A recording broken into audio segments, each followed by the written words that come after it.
Thank you. माननीय अध्यक्ष श्री राजीव राय जी।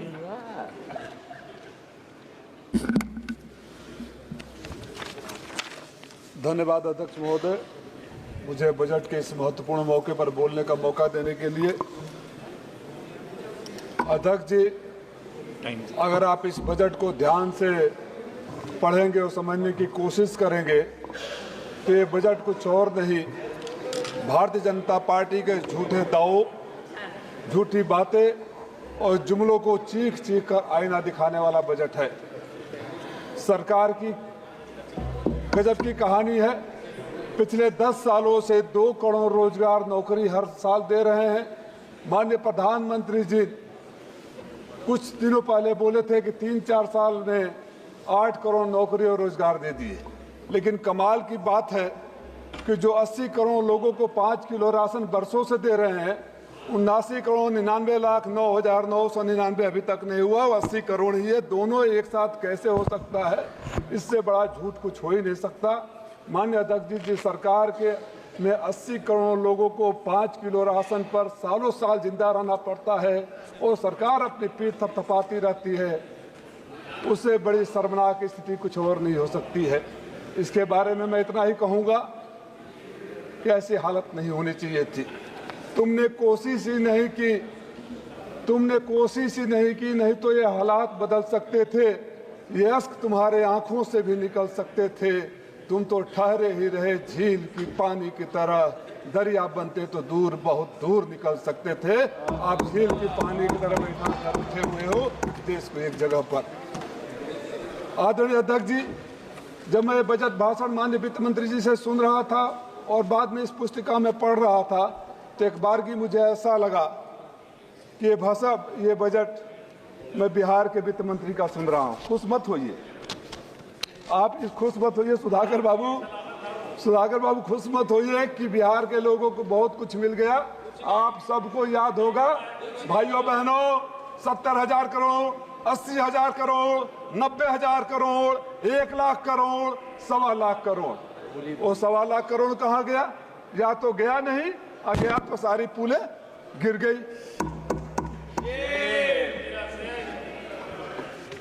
मैं अध्यक्ष जी बड़ा चिंतित हूं 2 बातों को लेकर। एक, मैं उस सरकार के महान सलाहकार को जानना चाहता हूं जिन्होंने पूर्वोदय योजना को बिहार से शुरू किया। पूर्वांचल कहाँ गया? शेरशाह सूरी ने कहा था कि चंदौली उस जमाने में गेटवे ऑफ पूर्वी उत्तर प्रदेश है। आप पूर्वांचल को छोड़कर हार के बाद इतनी नफरत, उत्तर प्रदेश से हार के आपको इतनी नफरत कि उत्तर प्रदेश का नाम तक नहीं लिया। मैं आंकड़ों में नहीं जाना चाहता, आंकड़ों के साथ आईना दिखा सकता हूं, लेकिन मैं जानता हूं कि हमारे बहुत सारे साथियों ने आंकड़े पेश किए हैं और सरकार को भी सच समझ में आता है। लेकिन अगर आप पूर्वांचल को छोड़ देंगे और पूरे पूर्वोदय योजना की बात करेंगे, आपने अपने भाषण में उत्तर प्रदेश के लिए कुछ नहीं दिया, हमारे पूर्वांचल को। आपका बोरिया बिस्तर तो पूर्वांचल ने बांट दिया, इंतजाम कर दिया है, और इसी तरह की नफरत दिखाते रहिए।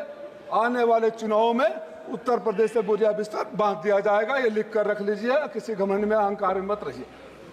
माननीय अध्यक्ष जी, मैं मांग करता हूं कि पूर्वांचल और उत्तर प्रदेश को पूर्वोदय योजना में शामिल किया जाए। मेरे लोकसभा में आपके 11 सालों के शासन में आपने कुछ भी नहीं दिया।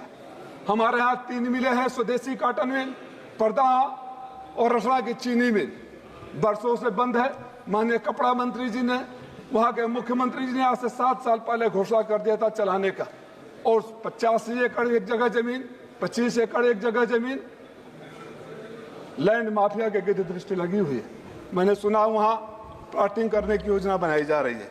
मैं आपसे मांग करता हूँ कि इस बजट में मेरे लोकसभा के तीनों मिलों को चालू किया जाए, जिससे वहाँ के लोगों को रोजगार मिल सके। और अगर किसी भी वजह से मिलों को उस हालत में चालू करना संभव नहीं हो, तो वहाँ वैकल्पिक उद्योग लगाया जाए।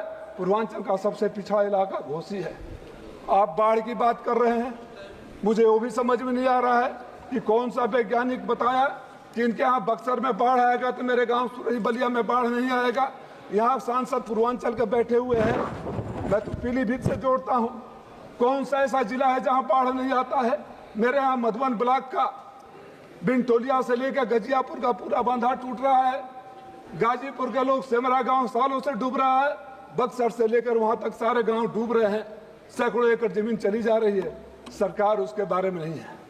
ये सरकार जब बजट को पढ़ेंगे तो ऐसा एहसास होता है ये बजट देश के लिए नहीं, अपने उन दो बैसाखियों के लिए बनाया गया है, जिन बैसाखियों के सहारे ये सरकार अपनी आखिरी सांसें गिन रही है और चलेगी नहीं।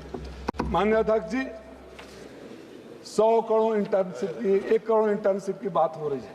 जो लोग 2 करोड़ रोजगार, 10 करोड़ रोजगार की बात कर रहे थे, 1 करोड़ के इंटर्नशिप पर आ गए। वो भी एक इमेजिनरी फिगर है, छलावा है, झूठ है। 500 कंपनियों में आप नहीं दे सकते। आप अग्निवीर से भी ज्यादा खतरनाक योजना नौजवानों के लिए ला रहे हैं, जो 1 साल में उनको सड़क पर खड़ा कर देंगे। आप तो नौकरी और रोजगार की बात करते थे। मैं आपसे मांग करता हूं कि हमारे पूर्वांचल के इलाके को पूर्वोदय योजना में शामिल किया जाए। हमारे यहाँ जो परदहा की मिल है, 85 एकड़ जमीन है, आप वहाँ स्किल डेवलपमेंट सेंटर खोल सकते हैं। हमारा मऊ तो पूर्वांचल का मेडिकल हब बन रहा है, लेकिन सरकारी सुविधा कुछ नहीं है, प्राइवेट के जिम्मे है। अगर वहाँ मल्टी स्पेशलिटी हॉस्पिटल बन जाए, ट्रॉमा सेंटर बन जाए, स्किल सेंटर बन जाए, बुनकरों का इलाका है, साड़ी प्रोसेसिंग यूनिट बन जाए। हमारे मऊ की हालत बड़ी बुरी तरह खराब है। मैं आपसे मांग करता हूँ कि ये सरकार जो नौकरी के वादे करती थी, जिन्होंने बार बार कहा है कि हमने हर साल 2 करोड़ नौकरी लेकर आए हैं, रोजगार लेकर आए हैं, एक इस सदन के लोगों को पता होना चाहिए कि नौकरी रोजगार किस बोरे में रखकर किस खाई में फेंक दिया गया है, जो न पढ़ा जा रहा है न दिखाई दिया जा रहा है। आप झूठे दावे बंद करिए, मैं आपका समय ज्यादा नहीं लूंगा। जो झूठे वादे करते हैं, आप बजट में हर साल बातें करते हैं, पिछले बजट की बात नहीं होती है, वो पैसे कहाँ गए? आप तो कुछ इस तरह एहसान करते हैं हुजूर कि अपने बातों से इस आवाम पर कुछ इस तरह एहसान करते हैं।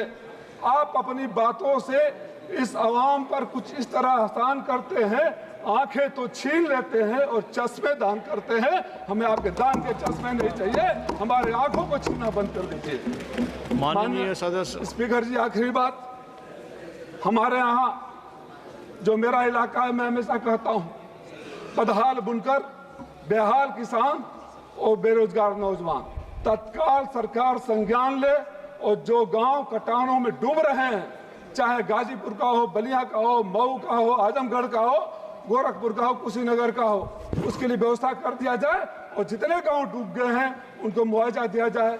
आपने मुझे समय दिया, बहुत सारी बातें बोलनी थी, समय का भाव में नहीं बोल रहा हूं, लेकिन उम्मीद है कि सरकार संवेदना के साथ सुनेगी, समझेगी और हमें भी मौका देगी आगे बढ़ने का। धन्यवाद। माननीय